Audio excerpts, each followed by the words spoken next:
¿Me oís bien? Sí. Buenos días a todos y a todas. Como presidenta del Fons Mallorquí de Cooperación, quiero agradecerles su participación e interés en este ciclo de seminarios en línea organizados por el Fons Mallorquí y el Fons Mallorquí, con motivo del Día Mundial de las Personas Refugiadas, que se conmemora, como ya saben, el próximo jueves, día 20 de junio. El ciclo lleva por título Fronteras, territorios de no derechos, de las islas griegas a las Islas Canarias, porque precisamente la experiencia tanto de las islas griegas como las Canarias nos muestra que las islas somos territorio de paso para las personas migrantes. Las Islas Baleares somos también islas susceptibles de vivir, tal vez en un futuro no muy lejano, esta misma realidad de llegada masiva de personas migrantes o refugiadas a través del mar. De hecho, ya estamos comprobando, aunque de manera esporádica, cómo somos destino de la ruta de pateras procedentes de Argelia. Por eso, desde el Fons Mallorquí y Menorquí consideramos importante conocer las experiencias y vivencias en otros territorios, receptores de personas, para poder abordar de una forma más consciente y eficaz las respuestas, siempre desde la defensa de los derechos humanos y la dignidad de las personas, y a la vez mantener la convivencia y la cohesión social en nuestras islas. Desde el Fons Mallorquí y Menorquí queremos agradecer la iniciativa del Fons Català de Cooperación en la organización del viaje de prospección a Islas Canarias el pasado mes de mayo, así como el esfuerzo de contactar con diferentes entidades y administraciones para que nos expusieran la situación de las personas refugiadas en territorio canario. Este viaje a Canarias fue el punto de partida para estos seminarios y para la colaboración entre los tres fondos en futuras iniciativas en Frontera Sur.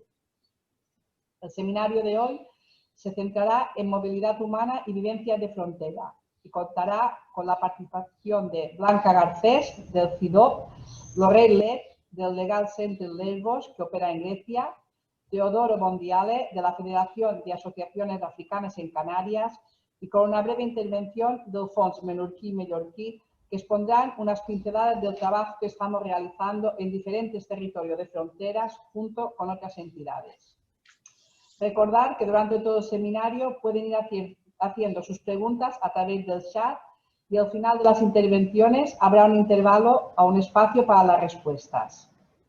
Así que tengo el placer de presentarles a la primera ponente, Blanca Garcés, es investigadora senior del área de migraciones del CIDOB, que en los últimos años se ha dedicado sobre todo al estudio de las políticas y discursos políticos sobre asilo en Europa, con especial atención en las políticas de frontera y los sistemas estatales de acogida. Muchas gracias, Blanca, por participar en este seminario. También agradecer a la resto de ponentes que participarán durante las dos sesiones de hoy. Y sin más preámbulo, le cedo la palabra. Muchas gracias. Muchísimas gracias y muchas gracias por la invitación. Es un placer estar aquí, aunque mejor sería estar presencialmente, pero bueno, estos son los tiempos que nos han tocado vivir.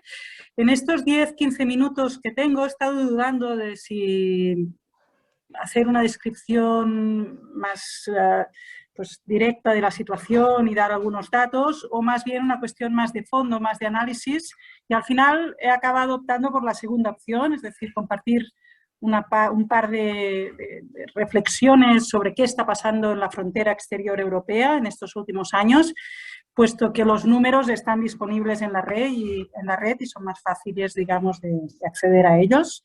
Básicamente yo lo que quería compartir es que la frontera no es solo un espacio de separación, no es solo una línea geográfica entre dos países, sino que es en la frontera donde el Estado-nación se define, ahí donde, en cierta forma, el Estado-nación proyecta lo que es y lo que quiere ser, también sus miedos, y en ese sentido podríamos decir que la frontera opera también como espejo de aquello que somos. Desde esta perspectiva, y pensando la frontera como un espejo de aquello que somos y de lo que es la Unión Europea y Europa en estos momentos, o en lo que se está compartiendo, básicamente me gustaría reflexionar sobre una serie de desarrollos que se están dando en la frontera exterior europea en los últimos años y que tienen que ver con 4 cuestiones. Y hablaré de estas 4 cuestiones muy brevemente. Por un lado, lo que es la externalización del control fronterizo.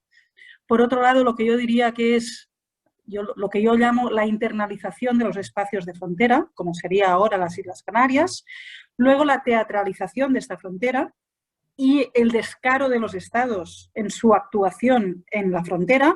Y finalmente, esas otras fronteras que quedan a oscuras, que no están iluminadas, de las que sabemos poco, pero que también están ahí y, de hecho, son las mayoritarias. Básicamente, lo que quería compartir hoy con vosotras es esto y seré muy breve en cada uno de los puntos. Sobre la externalización del control fronterizo, pues supongo que ya es algo que habéis oído hablar mucho y que conocéis de cerca porque lo habéis visto, pero básicamente la externalización de las fronteras empezó con la política de visados, que lo que hace justamente es prevenir la salida y no prevenir la entrada. Y de hecho las políticas de visado son tremendamente efectivas en limitar la movilidad humana. Operan, como decía, en origen, además muchas veces en manos de actores no estatales, las propias compañías, por ejemplo, aéreas, y de hecho la política de visado es una política tremendamente efectiva y está hecha de papel. Es la frontera, digamos, parece absurdo, pero al final es la que limita la movilidad de forma más efectiva. Por otro lado, tenemos la externalización del control fronterizo, del control migratorio, no solo fronterizo, a terceros estados, y no solo los estados vecinos, como serían Turquía, Libia, Marruecos, sino también los países de origen y de tránsito, como puede ser Mauritania o Níger o Senegal. Esta política, de hecho, empezó hace tiempo, a inicios de los 2000, y de hecho el gobierno español fue pionero en este tipo de políticas que se pusieron en marcha básicamente con el Plan África a partir de lo que fue la crisis de los cayucos. Además de esta externalización del control fronterizo, también progresivamente hemos visto en los últimos años lo que es la externalización de la protección internacional. Europa, la Unión Europea, por ejemplo, y sus Estados miembros, sobre todo, pagando a Turquía para que Turquía se haga cargo de aquellos refugiados que la Unión Europea ya no quiere recibir. Con lo cual, en este caso, hay no solo externalización del control migratorio, sino externalización de la protección internacional, de los procedimientos de asilo y la acogida. Y finalmente, el último paso en esta externalización de la frontera sería la externalización del salvamento marítimo. Hasta hace pocos años, en manos del salvamento marítimo de los estados del norte del Mediterráneo y progresivamente externalizado a los estados del sur, con un crecimiento además de la extensión de sus áreas de control marítimo, y básicamente con un único propósito, devolver a aquellos rescatados al punto de salida respecto a la salida, digamos, al mar, básicamente porque ellos pueden retornar. Una embarcación europea no puede retornar tan fácilmente a países donde la vida de estas personas está en peligro. Eso es lo que es la externalización y se ha hablado mucho. Menos se ha hablado de la internalización de estos espacios de frontera, es decir, ya no solo el control hacia afuera, sino el control y la contención hacia adentro. Y el ejemplo de esta internalización del control migratorio dentro, digamos, de las fronteras europeas, más allá, obviamente, de los muros, las vallas, etcétera, de la línea geográfica, sería justamente las islas griegas y también ahora las Islas Canarias y Ceuta y Melilla, básicamente espacios de contención, esta vez, repito, dentro de las fronteras europeas, que coinciden en espacios ya circunscritos por su propia geografía, ya sea porque son islas o porque son enclaves en otro territorio, y que lo que buscan es contener a aquellos que han llegado en estos espacios para que nos sigan más allá, en este caso hacia el continente. Esta política tiene un alto coste en términos de derechos humanos, un alto coste además en términos de cómo estamos dando la acogida de solicitantes de asilo, cuyos derechos están determinados, definidos y exigidos por las directivas europeas. Estamos incumpliendo nuestras propias directivas. La directiva de acogida exige a los Estados miembros proporcionar unas condiciones de acogida adecuadas, tanto físicamente como también para garantizar la salud mental de aquellos que han sido acogidos, de los solicitantes de asilo. No lo estamos respetando. Y además, estas políticas también tienen un alto coste para las poblaciones de estas zonas de frontera, que se convierten en estos espacios ya no solo de contención, sino también, diría, de excepción, donde a menudo la ley o esas directivas europeas no acaban aplicando. y, como decía, tiene un efecto sobre la población local, porque al final, con estas políticas de contención, perdón que hay un helicóptero pasando por aquí, con estas políticas de contención, al final acabas creando la base, acabas poniendo las condiciones de base para que se acabe dando una guerra entre pobres y, por lo tanto, poniendo las semillas de lo que podrían ser los movimientos antimigración y la extrema derecha. Otro desarrollo es la teatralización de esta frontera, la retransmisión en directo de todo lo que está pasando en la frontera. Esto lo hemos visto en Ceuta, lo vimos también en las Islas Canarias en otoño. Acaba siendo una teatralización, una puesta en escena, y lo hemos visto también cuando el gobierno de Marruecos utiliza a sus propios ciudadanos en el proceso de negociación con el Estado español. Se teatraliza, se escenifica.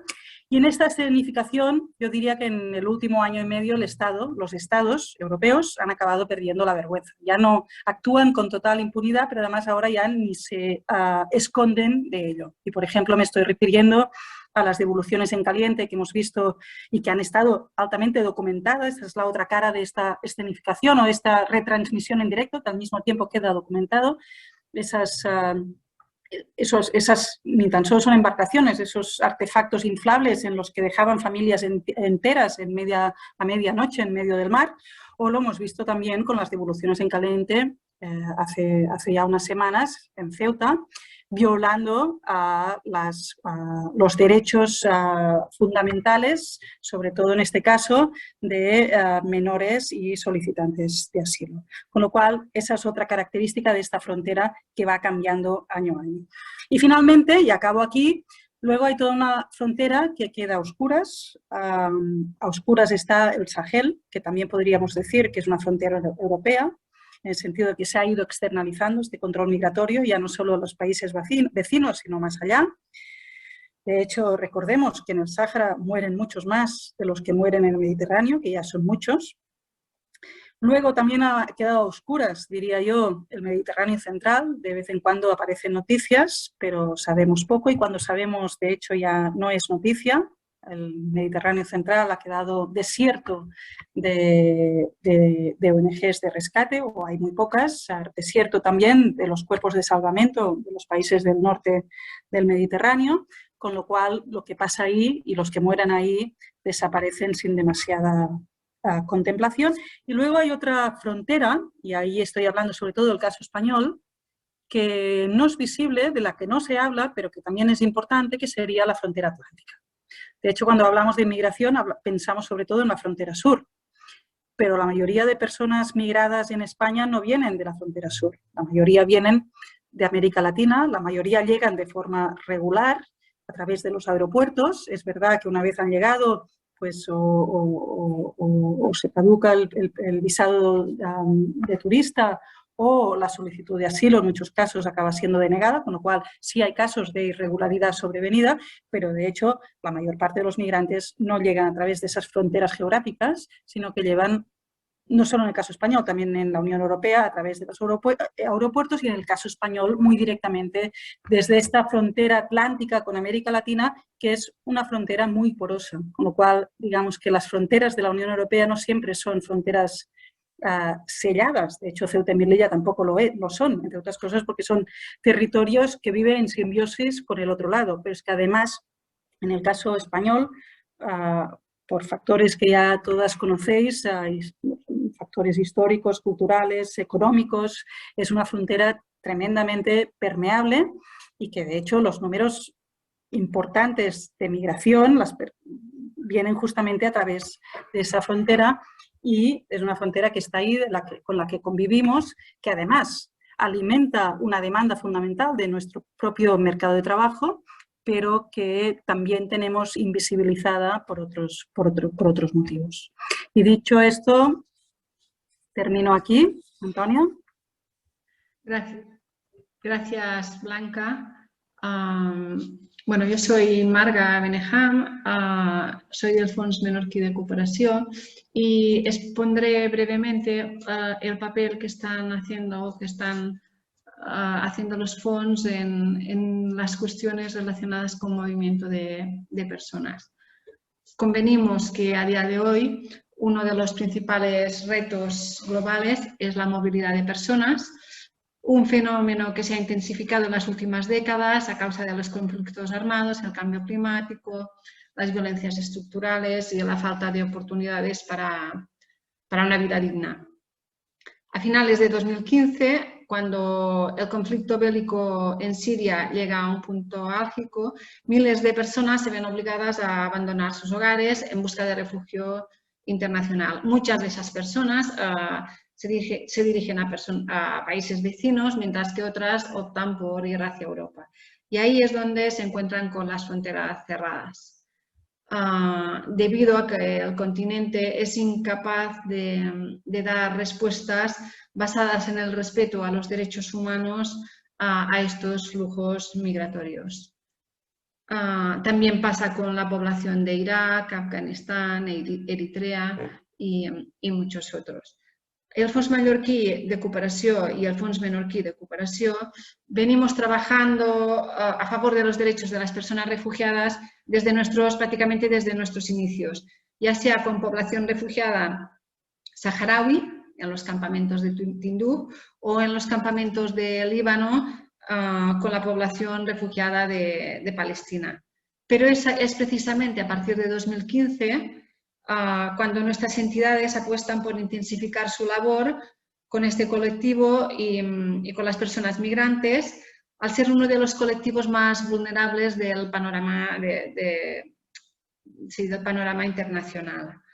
Así, nuestros planes estratégicos y nuestros planes de intervención recogen el movimiento de personas como un eje de trabajo fundamental. En el título de este seminario hemos puesto que, bueno, desde las islas griegas a las Islas Canarias. ¿Y por qué? Porque, en cierto modo, el mar Mediterráneo es como un eje físico que delimita la frontera sur. Desde Líbano, pasando por las islas griegas y también Baleares, hasta llegar a Canarias. En todos estos territorios, los dos fondos estamos trabajando en distintas iniciativas. Empezamos dando apoyo a proyectos en Líbano. Ahí trabajamos dando soporte y apoyo a las autoridades locales en la gestión de las personas refugiadas. Ese trabajo lo se está haciendo desde el Fons Mallorquí. En la isla griega de Quíos, donde coincidimos el Fons Menorquí y el Fons Mallorquí, estamos trabajando con un proyecto de apoyo de atención sanitaria a la población que se encuentra en el campamento de Vial, en Quíos. Luego, desde el Fons Menorquí, hemos dado apoyo también a Legal Center Lesbos, que es un proyecto de atención sociojurídica en la isla griega de Lesbos. Y también estamos en Marruecos y Ceuta con programas de inserción de personas migrantes subsaharianas y también de escolarización a niños y niñas, bueno, pequeños. Nuestros proyectos tienen una doble vertiente, una doble visión, que es por una parte la atención sanitaria, la atención humanitaria, y por otro la parte de incidencia política. Creemos que las dos partes son complementarias y necesarias. Una porque es urgente y la otra porque es necesaria e indispensable si queremos dar respuestas solventes y ajustadas a la legalidad internacional en la defensa de las personas migrantes y refugiadas. De hecho, con el propósito de afianzar nuestro objetivo de trabajar y defender los derechos humanos en territorios de frontera, el pasado mes de mayo, el Fons Mallorquí y el Fons Menorquí, juntamente con el Fons Català, hicimos una visita a Canarias para conocer la realidad migratoria de las islas. Ahora, este seminario lo habíamos planteado para dar a conocer, para compartir nuestras experiencias, las entidades con las que colaboramos y hemos trabajado durante todo este tiempo, porque entendemos que no podemos mirar hacia otro lado, que las fronteras se han convertido en territorios de no derecho, que en realidad todas las fronteras son iguales, en el sentido de que se vulneran la legalidad internacional y los derechos humanos, y que como territorio de paso que también somos, Baleares tenemos mucho que aprender. Para dar paso a nuestros ponentes, que ha hablado Blanca Garcés, ahora daremos paso a Lorraine Lete. Ella es abogada y coordinadora del Centro Legal Lesbos, que trabaja precisamente en Lesbos, en el proyecto sociojurídico del que hemos hablado antes, y que nuestro propósito, o estamos estudiando la posibilidad de que se pueda trasladar de alguna manera a Frontera Sur, a Canarias, Ceuta y Melilla. El Centro Legal es una organización para defender y luchar por los derechos de los migrantes y refugiados en la ciudad griega. Está compuesto por personas voluntarias, voluntariado internacional, que proporcionan asistencia legal a las personas demandantes de asilo y también de personal, de profesionales griegos. Anteriormente, Lorraine trabajó en investigación de los derechos humanos en Colombia y a favor de los derechos de las personas palestinas, precisamente en el territorio de Palestina. Lorraine, te damos la palabra si nos puedes explicar el trabajo que estáis haciendo, y gracias. Buenas tardes y bueno, gracias a todas y todos por invitarme también y por también incluir lo que está pasando en las islas griegas con todo lo que se está enfrentando ahora en la frontera sur del Estado español. Yo quería agradecer también a Blanca por poner el contexto, porque yo creo que hay algunos puntos muy importantes de incluir cuando estamos hablando del contexto y situación humanitaria que ahora se está enfrentando tanto en las islas griegas como en las islas Canarias.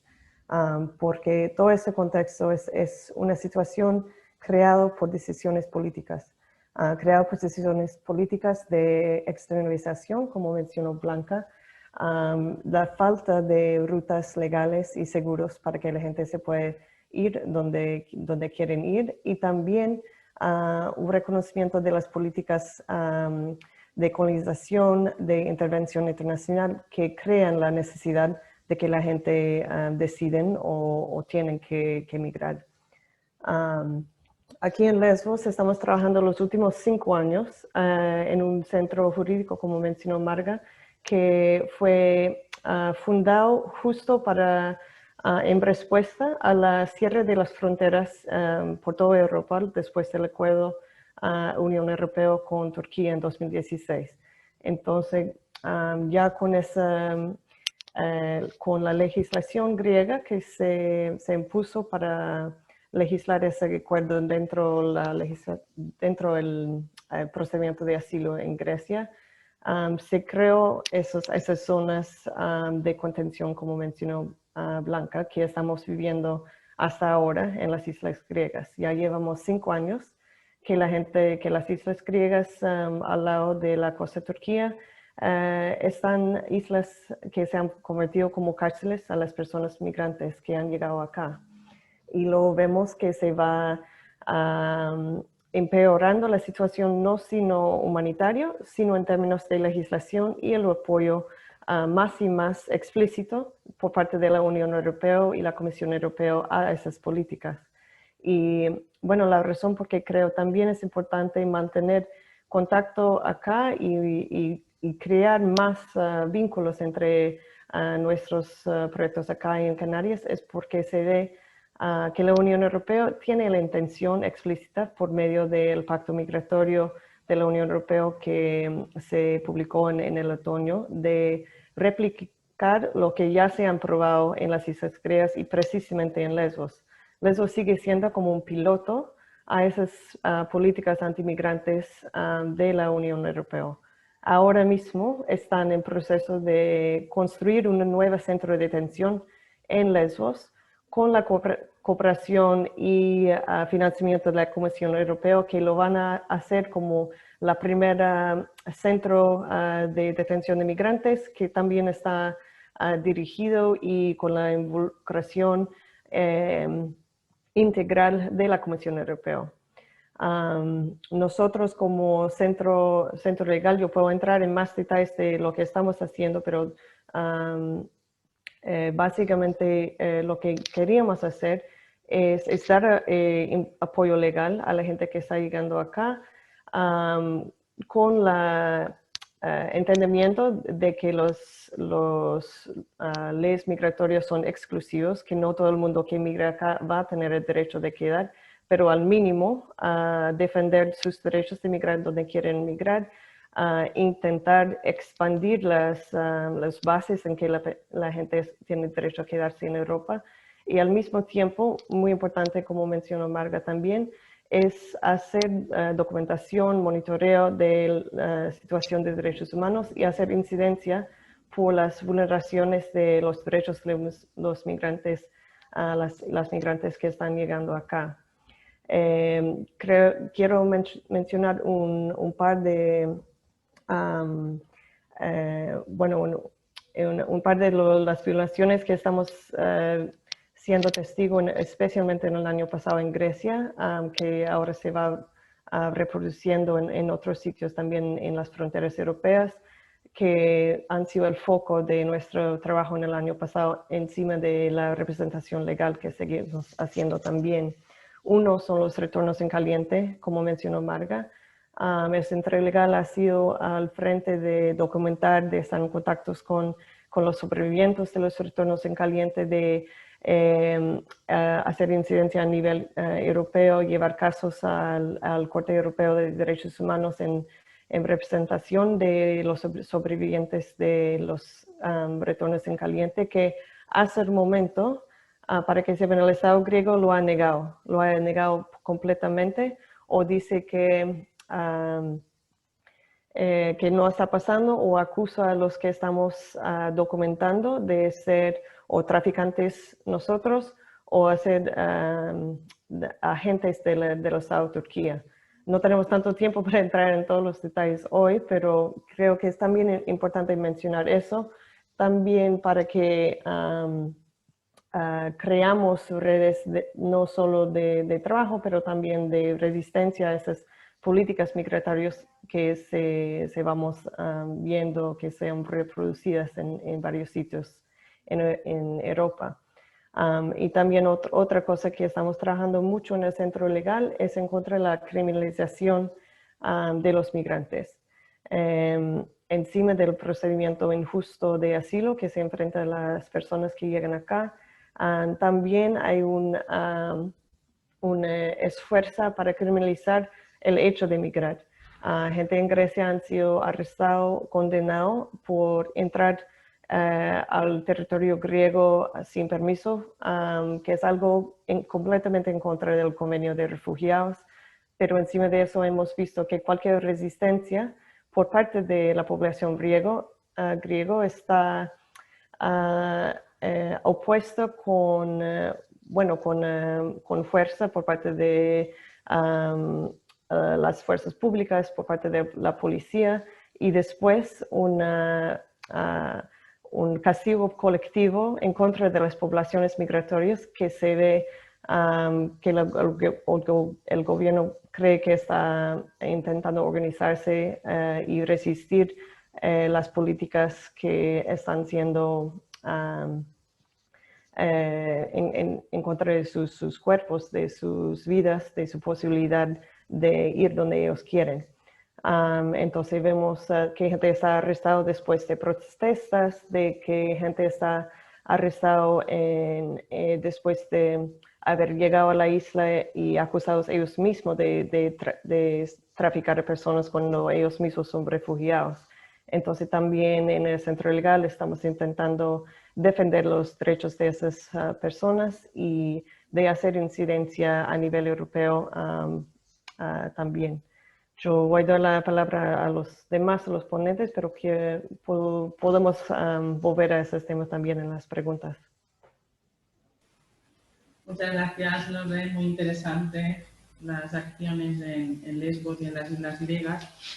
Bueno, yo quería comentar un poco que, bueno, estamos hablando sobre todo de esas fronteras que tienen que ver con Europa, pero quiero reivindicar un poco el papel también que juegan los países no europeos, o sea, los países africanos o países del área del sur del Mediterráneo, en cuanto a la acogida de personas refugiadas e inmigrantes, porque a veces pensamos que la mayoría de personas refugiadas o migrantes están en Europa y a veces están en países vecinos del mismo continente africano, lo que supone a veces esa presión por parte de diferentes estados o países, como puede ser, por ejemplo, el caso del Líbano, que es quien más duramente vivió lo que fue la presión de refugiados sirios y refugiados palestinos, ¿no? Hablando casi de una tercera parte de su población que son personas refugiadas, ¿no? En el caso del Fons Mallorquí, el proyecto que estamos haciendo en el Líbano tiene que ver mucho en la parte de incidencia política en cuanto a fortalecer e intentar mejorar esa parte de gestión por parte de las autoridades locales de esas personas refugiadas que están llegando, ¿no? E intentar que realmente exista una convivencia y una cohesión social entre las personas locales y las personas que llegan, porque a veces este es un conflicto que bueno, se aprovechan determinadas ideas políticas y conceptos para un poco criminalizar, como decía Loren, toda esta situación de las personas refugiadas y también de las personas y las entidades que dan apoyo a las personas migrantes, ¿no? Es lo que hemos visto en diferentes contextos. Entonces, yo quería poner un poco sobre la mesa este punto de que hay que trabajar paralelamente en cuanto a la atención a las personas refugiadas, pero sobre todo en la parte de incidencia política, que un poco es lo que habría Loren y que habría Blanca en sus ponencias. Bueno, yo voy a dar paso a Teodoro Bondiale. Bueno, Teodoro es el secretario de la Federación de Asociaciones Africanas en Canarias. Lleva más de 50 años en España, es de origen guineano y bueno, pensamos que era interesante que personas que realmente han vivido la situación de verse forzadas a salir de su país pudieran exponer también esa parte de la realidad que a veces desconocemos a ese nivel. Por otro lado, Teodoro es enfermero, sociólogo, licenciado en políticas, tiene un discurso muy interesante y bueno, la federación nace en el 2009 con la idea de realmente tener una sola voz, ¿no? de las diferentes asociaciones africanas en Canarias y es una organización que pretende promover, impulsar las actividades que fomenten tanto la relación, el desarrollo cultural y socioeconómico entre la comunidad canaria y el continente africano. No me equivoco, ¿verdad, Teodoro? ¿Es así? Hola, muchas gracias y buenos días. ¿Me estáis oyendo ahora? Mejor. Perfecto. Bueno, se vuelvo a repetir. Buenos días a todas, porque no hay más que todas y sois mayoría y me alegro mucho. Os saludo y recojo tus palabras de un poco de halago hacia mi persona. El hecho de que yo esté hoy reunida con ustedes no se debe tanto a la militancia de la Federación como al apoyo y a las respuestas que damos a los fenómenos que acontecen con nosotros. Uno de ellos es los flujos migratorios. Nosotros creemos y estamos convencidos que las migraciones tienen su raíz, en ese caso, a la condición humana. Junto a esa condición humana está, en el caso africano y de América Latina, a la condición colonial.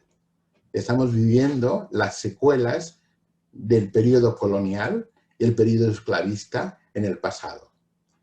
Esas situaciones coloniales crean una base unas estructuras que no saben responder o no pueden responder a las realidades actuales. Junto con esa situación estructural, nos sucedió algo nuevo en el mundo, que es una pandemia. Nunca habíamos vivido una pandemia que significa una epidemia global que paralizó el mundo. Pero no puede paralizar a los seres humanos en su dinámica de movilidad. Por eso creemos que los análisis deben cambiar de contexto y de mirada.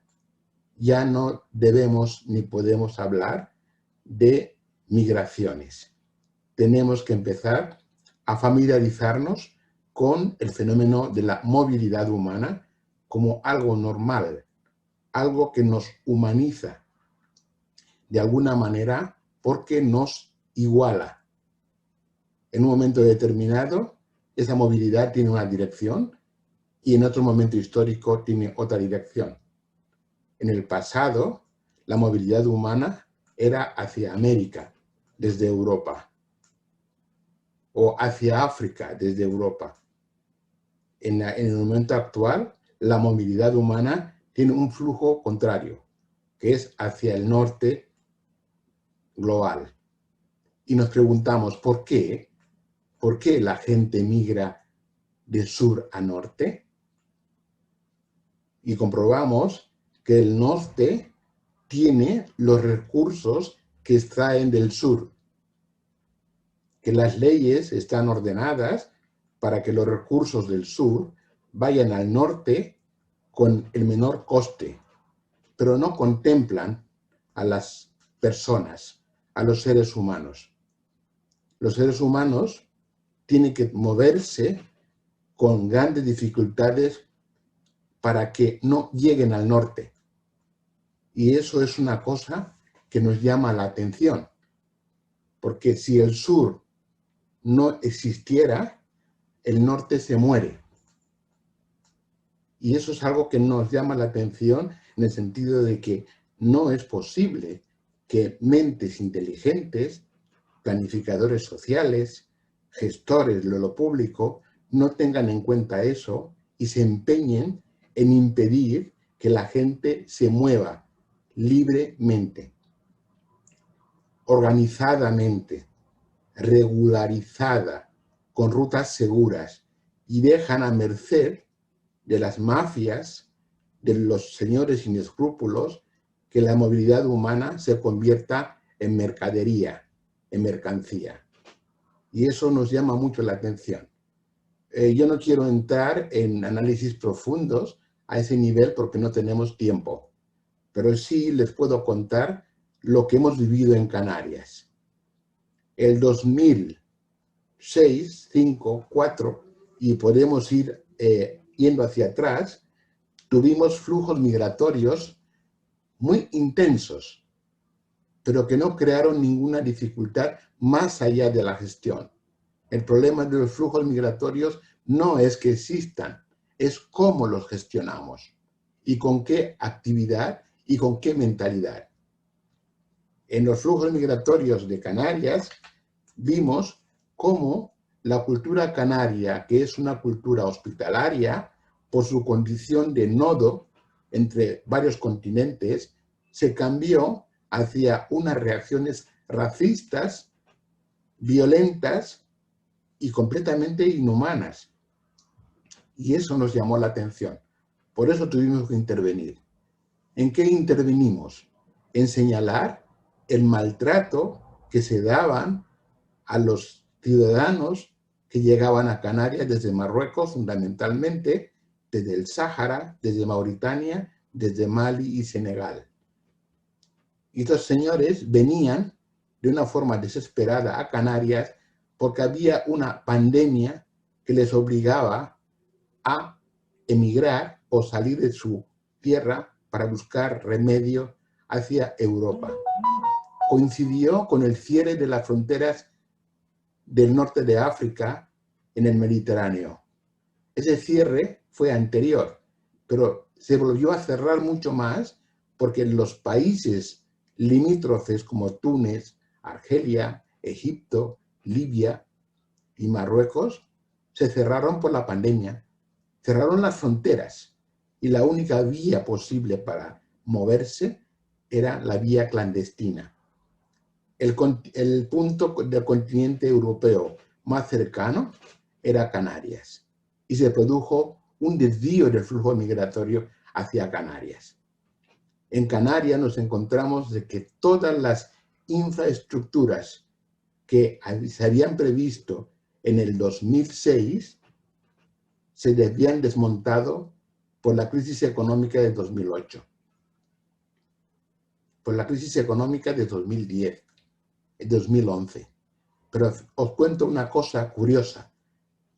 Los campamentos, el cuartel del Matorral, que estaba cerrado durante ese periodo, gastaron 12 millones de euros y no sabemos a dónde fueron a parar.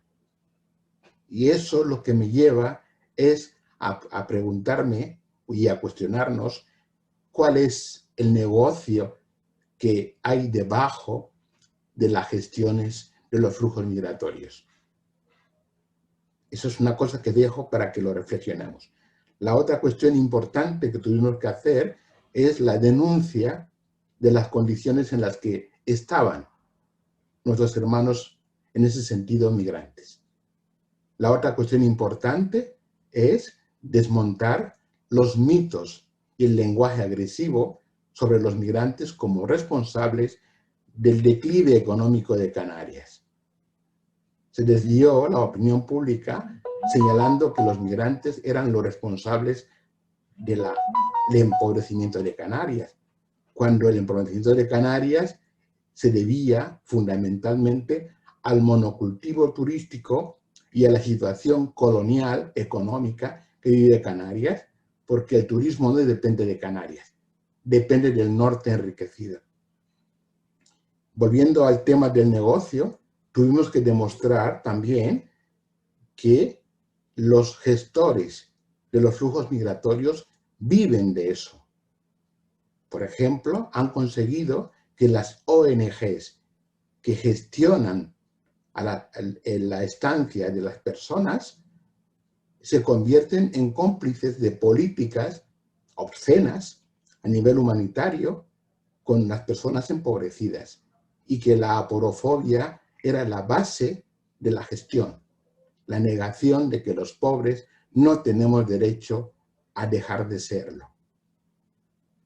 A veces me siento como un predicador, pero la verdad es que hay que decir las cosas muy claramente. Por ejemplo, el fenómeno migratorio, si se gestionara desde el punto de vista en positivo, tendríamos otro lenguaje. No hablaríamos de subsaharianos, hablaríamos de ciudadanos africanos, de Mali, de Togo, de Nigeria, o de Egipto, o de Marruecos. Africanos negros no son subsaharianos.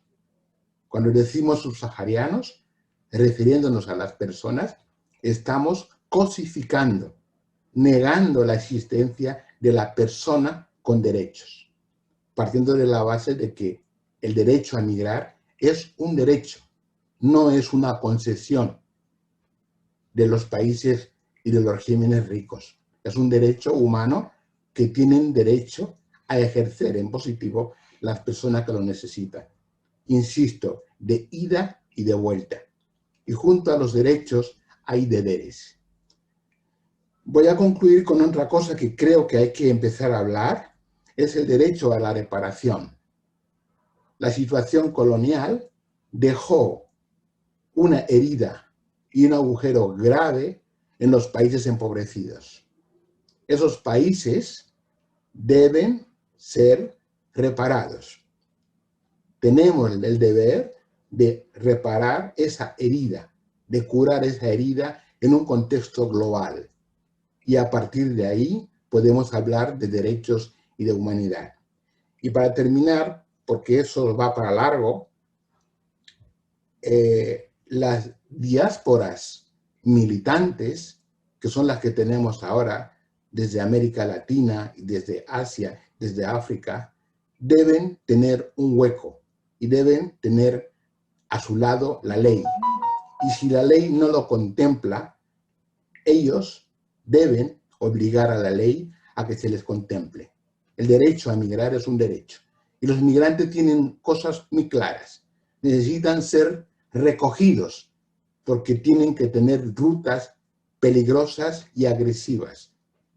Los migrantes deben ser cuidados y la acogida debe ser una acogida con carácter humanitario, no son mercancías. Los migrantes deben tener promoción y respeto de sus derechos, promoción de su situación humana, deben ser integrados si quieren integrarse y deben ser considerados como iguales. Creo que a partir de ahí podríamos andar con el capítulo de la migración de género, que es el nuevo fenómeno que nos va a movilizar, y la migración de la infancia. Y por ahí termino y les dejo para el debate si queréis. Muchas gracias. Muchas gracias, Teo. Bueno, no veo que haya, a ver si ahora, una pregunta para Teo de cuáles son las actuaciones o el papel, si lo tienen, que las pequeñas ONGs españolas pueden o deben llevar a cabo, especialmente en los países de origen o tránsito y también en España. Es una pregunta de Nuri, de una asociación aquí de Mallorca. Bueno, gracias por la pregunta, porque aterrizamos, porque tenemos a veces tendencia a hablar de las nubes, hay que poner los pies en el suelo. ¿Qué hace una ONG como la Federación? Tenemos dos proyectos importantes. Un proyecto es la organización de las sociedades africanas en Canarias. Es decir, cada país tiene una asociación, es pequeña y vulnerable. Lo que decidimos es hacer una federación de las asociaciones africanas y llamarla federación con acrónimo de FLAG. ¿Qué hacemos? Dinamizar, empoderar, generar líderes africanos en Canarias con el fin de que puedan ser interlocutores entre ellos, porque otra cosa que hacemos mal es pensar que por ser africano conocemos África. El conocimiento de África es global. De tal manera que los señores de Mallorca tienen la misma información que tengo yo sobre África.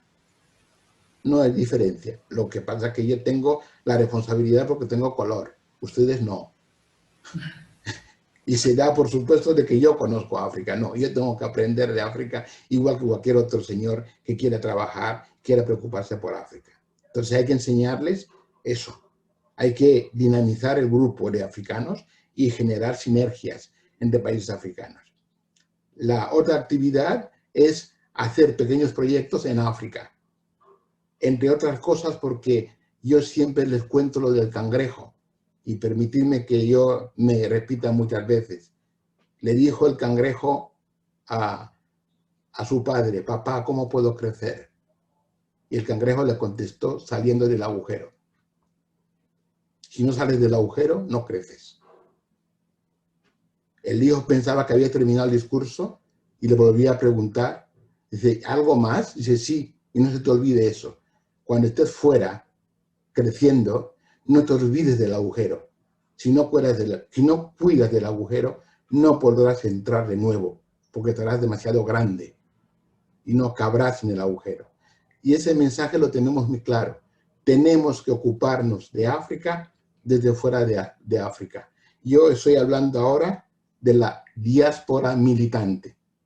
Eso debemos hacer los africanos en ese sentido, igual que los africanos, los de América Latina, teniendo en cuenta que la generación de la violencia con la población migrante tiene su base en el racismo.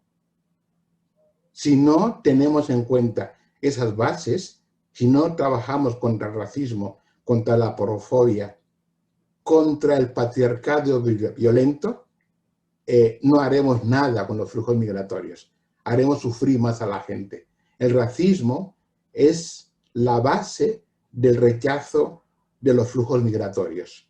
El otro, cuando es inferiorizado, racializado y explotado, es una víctima y somos todos verdugos y eso no debe ser. Y perdonar que me vaya por terceros de Úbeda, pero yo quiero creer que las respuestas no son fáciles. Bueno, hay otra pregunta para Teo en cuanto a ver qué paralelismo se puede establecer entre Mallorca y Canarias sobre la realidad de África. Bueno, paralelismo en el sentido de que el Mediterráneo es, como decía Serrat, un lugar de fiesta, donde se nace, y donde se nace desde muchos años. Recordar Egipto en su momento, recordar Cartago y recordar todo lo que es el Al-Ándalus. El Mediterráneo es el lugar central del desarrollo de la humanidad en Europa. Pero eso, desgraciadamente, se ha convertido en el gran cementerio de los africanos y de los asiáticos que vienen a Europa. Por eso la canción del Mediterráneo de nacimiento yo la canto al revés. Yo morí en el Mediterráneo, con mucha pena. ¿Cuál es la relación que hay entre Canarias y el Mediterráneo?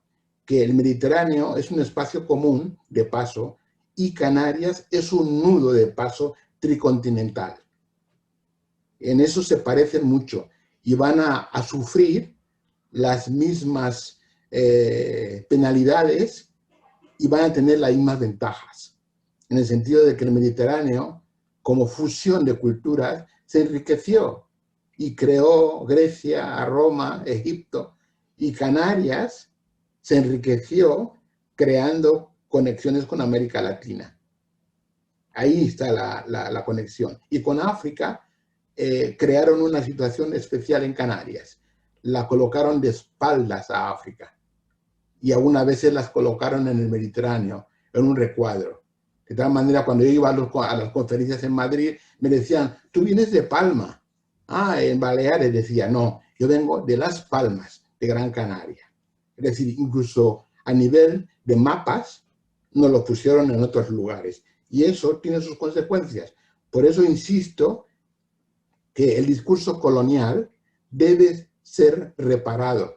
Debemos descolonizarnos todos y todas para hablar de ese fenómeno migratorio. Y el fenómeno migratorio tiene como base la denuncia, es decir, algo hemos hecho mal, debemos arreglarlo. No culpabilizando, sino reparando, si podemos y si queremos.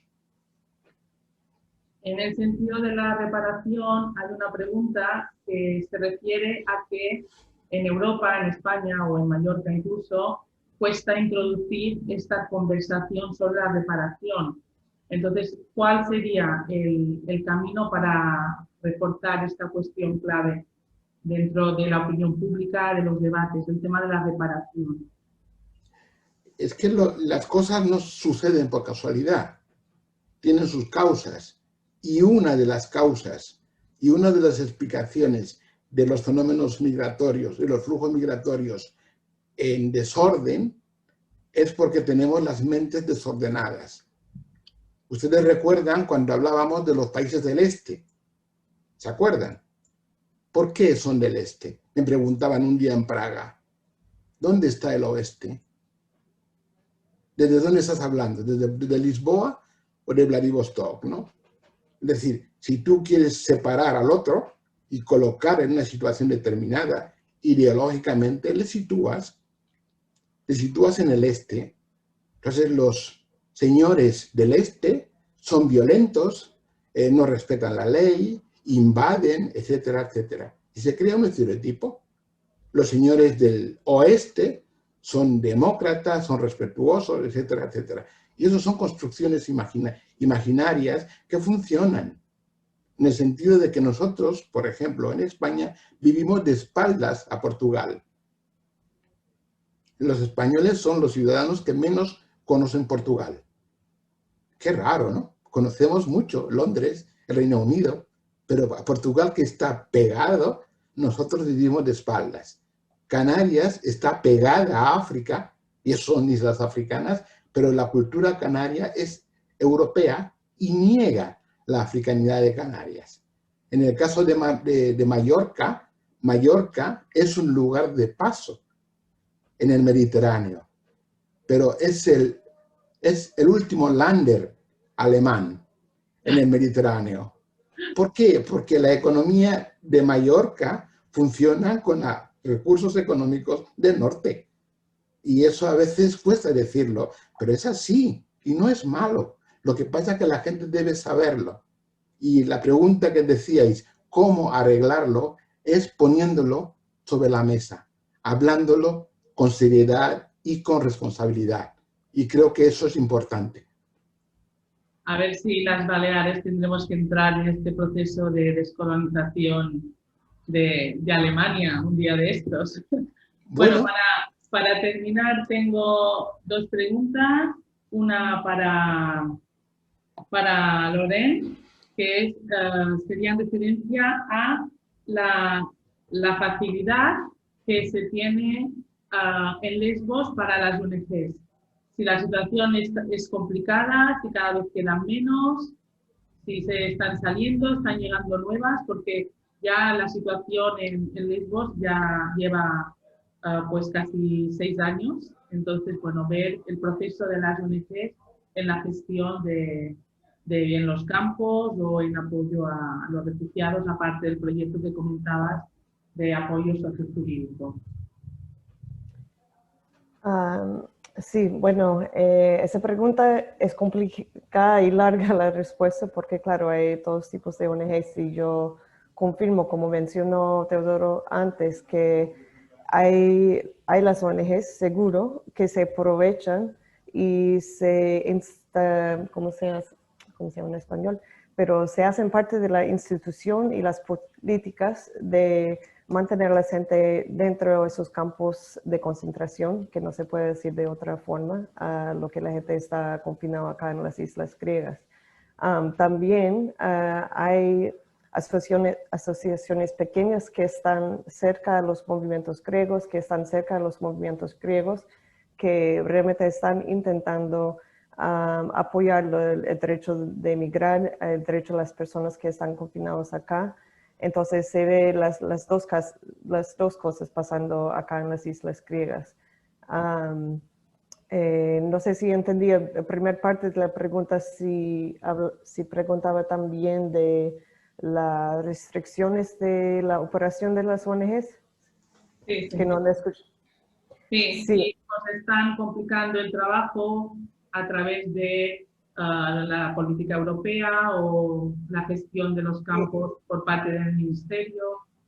Bueno, eso yo diría especialmente en el año pasado y los 2 años pasados que ya cambió el gobierno en Grecia, sí hemos visto una restricción en la operación de ONGs, no, sino en legislación, que ahora hay más obstáculos burocráticos que nos hacen más y más difícil y caro nuestro trabajo en términos de registración, en contabilidad externa, que tenemos que pasar por varias etapas que solamente lo están imponiendo a ONGs que están trabajando con gente migrante. O sea, eso ya al principio son regulaciones discriminatorias que solamente son para personas y ONGs trabajando con migrantes.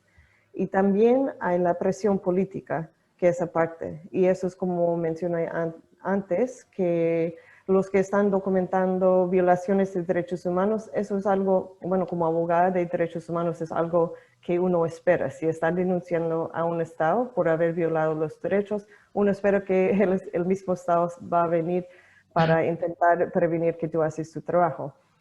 Pero eso está pasando también, bueno, en el caso de los retornos en caliente, hemos visto que abrieron una investigación justo acá en Lesbos en contra de 4 ONGs y asociaciones sociales que estaban monitoreando los trastornos en caliente, acusándoles de haber colaborado con traficantes.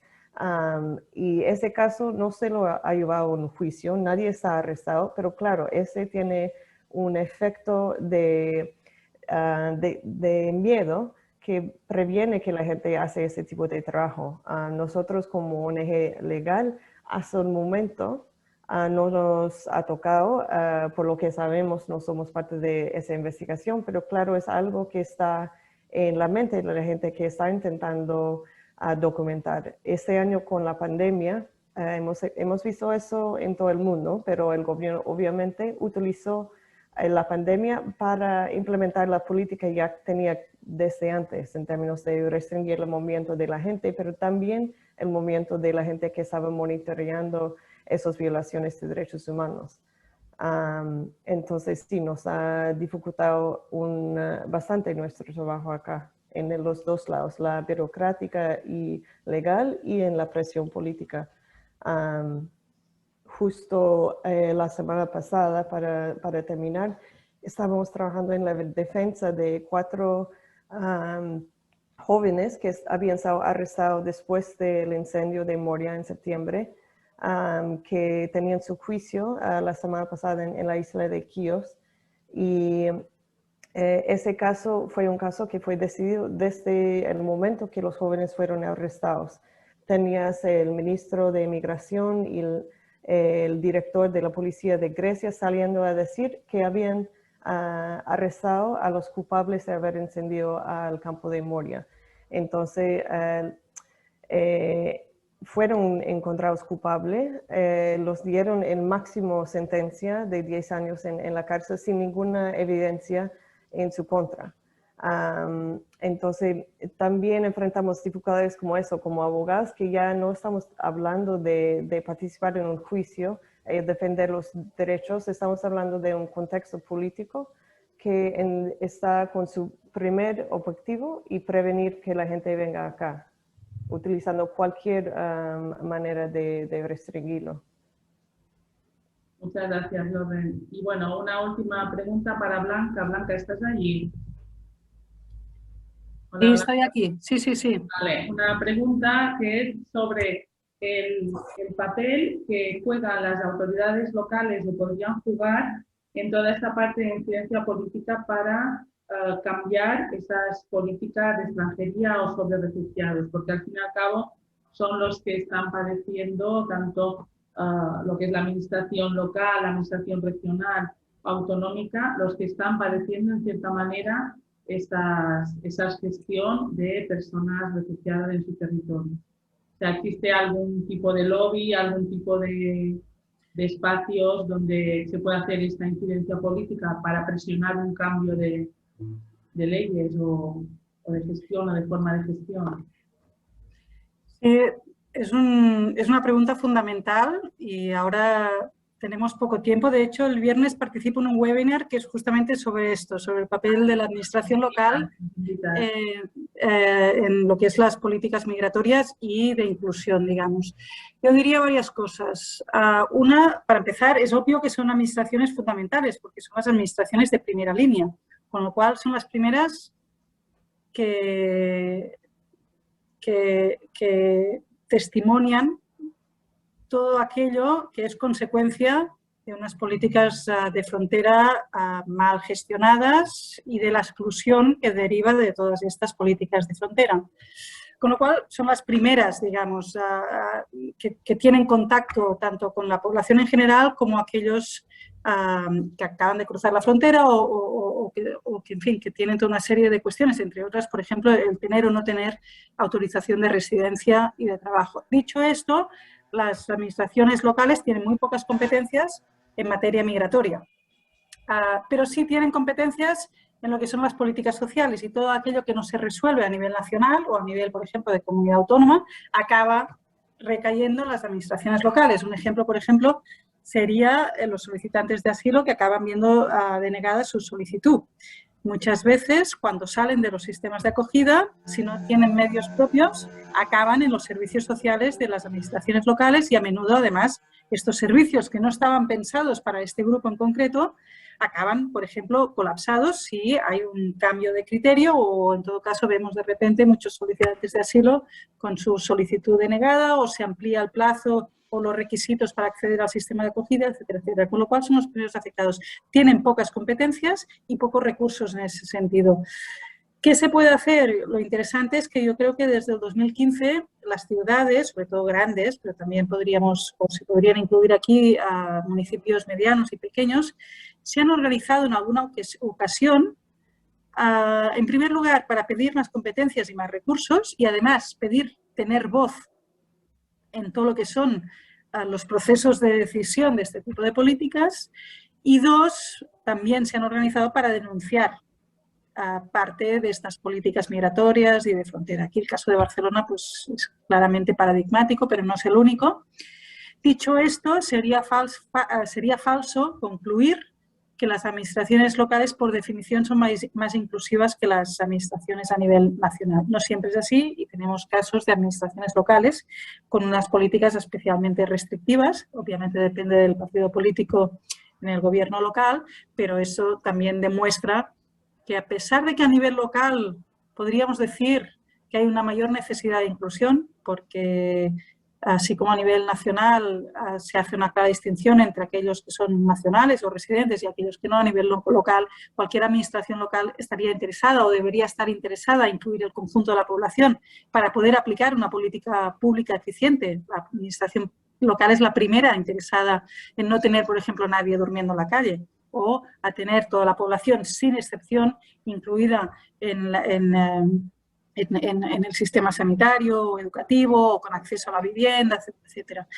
Así todo, hay administraciones locales que no solo tienen un discurso excluyente, sino que incluso aplican de forma más restrictiva leyes de ámbito nacional. Y el ejemplo perfecto en el caso español sería el acceso al empadronamiento, que vemos que su práctica puede variar mucho de un municipio a otro. Muchas gracias, Blanca. Bueno, daríamos por terminado el seminario de hoy. Muchísimas gracias a los participantes, a los ponentes. Y os invitamos a continuar mañana con ya unas ponencias más centradas en la situación real de lo que está pasando en Canarias y en Melilla, en lo que es frontera sur, ¿verdad? Y un poco retomando lo que decía Blanca, de qué forma la administración local, dependiendo de la gestión que pueda hacer de la gestión de las personas refugiadas, de las personas migrantes, cambia muchísimo la manera de atender, la manera de responder y sobre todo la necesidad de que la sociedad civil tenga que organizarse por una falta de respuesta real y bien gestionada por parte de la administración. Entonces, en ese sentido, mañana vamos a hablar un poco de todo esto, de cómo la sociedad civil canaria está dando respuesta a determinadas acciones que, por desgracia, no se están cubriendo desde la parte de la administración, o porque no hay recursos, porque no hay capacidad o porque no hay competencias, ¿no? Un poco de todo. Muchísimas gracias a todos, a los que estáis al otro lado de la pantalla que no vemos aquí directamente, y muchas gracias Teo, gracias Lorraine, gracias Blanca, y esperamos que a partir de aquí podamos seguir viéndonos, hablando e intentando dar respuestas a toda esta situación. Muchísimas gracias y hasta pronto. Gracias a todas y Ubuntu para todas y para todos. Ubuntu, Teo. Ubuntu. Gracias, hasta pronto.